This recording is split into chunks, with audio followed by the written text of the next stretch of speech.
राम राम।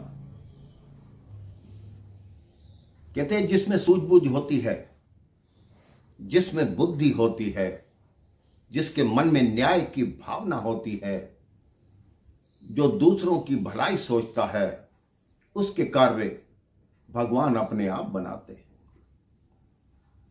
कई बार हमें ऐसी ऐसी चुनौतियों से गुजरना पड़ता है, हमारी परख इतनी कड़ी होती है, इतनी मुश्किल से होती है कि जैसे सोने को आग में जलाकर शुद्ध किया जाता है, नया किया जाता है, उसी तरह हमें भी आग में तपना पड़ता है, तब हमारा शुद्धिकरण होता है।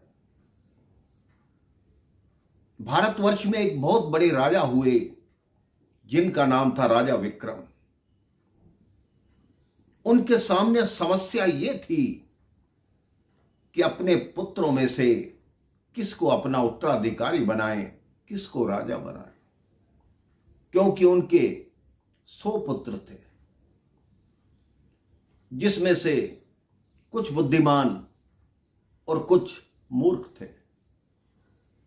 उन्होंने कहा यदि मैंने किसी एक को राजा बना दिया तो बाकी भाई विद्रोह कर देंगे, युद्ध छिड़ जाएगा, मारकाट मच जाएगी।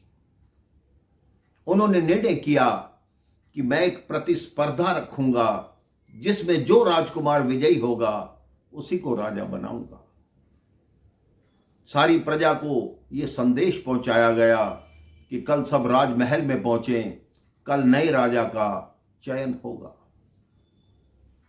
सारी प्रजा राजमहल के प्रांगण में पहुंची।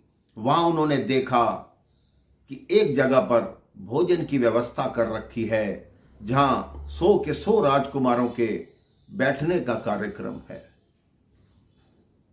100 राजकुमार आए, राजा अपनी रानी के साथ आए। 100 के 100 राजकुमार उस स्थान पर चारों ओर बैठ गए जहां उनके आगे 100 थालियां भोजन की रखी हुई थी।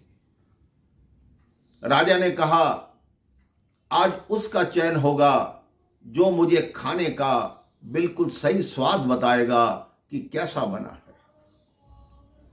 सब एक दूसरे की तरफ देखने लगे और कहने लगे ये तो कितनी आसान प्रतिस्पर्धा है। जैसे ही वो भोजन की थाली पर बैठे, उसी समय वहां कई शिकारी कुत्ते भौंकते हुए आ गए। जैसे ही शिकारी कुत्तों को देखा, वहां भगदड़ मच गई।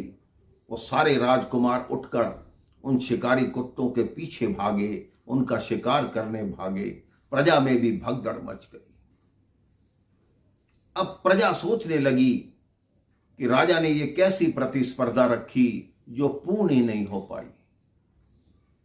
राजा ने अगले दिन प्रातः अपनी प्रजा में फिर ढिंढोरा पिटवाया और कहा कि आज राजा का चयन हो जाएगा, कल की प्रतिस्पर्धा का जो परिणाम है वो आपके सामने आएगा।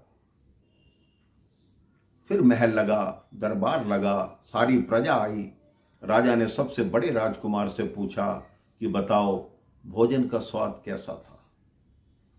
बड़ा राजकुमार बोला पिताजी कैसी बात करते हैं, हमने भोजन कहाँ किया, हम तो भोजन करने बैठे थे, उसी समय शिकारी कुत्ते आ गए, तो भोजन का स्वाद कैसे बताएं।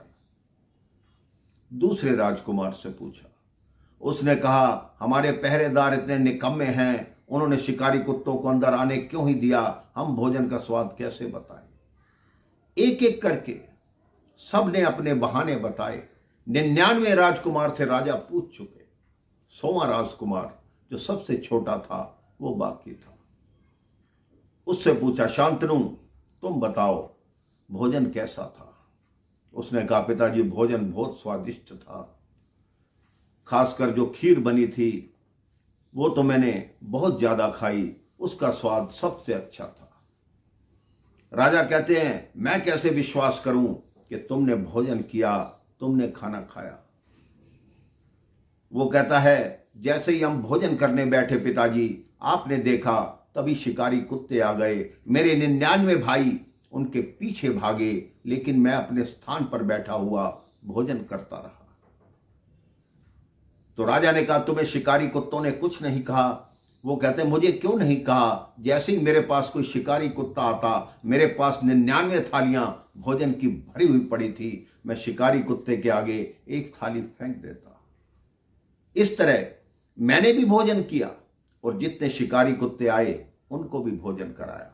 राजा ने कहा, वास्तव में तुम ही राजा बनने के लायक हो, तुम ही बुद्धिमान हो, तुम दूसरे का दर्द भी समझते हो, तुमने कुत्तों का भी पेट भरा और अपना भी भरा। आज से तुम ही मेरे उत्तराधिकारी हो, मेरी मृत्यु के पश्चात तुम ही राजा बनो।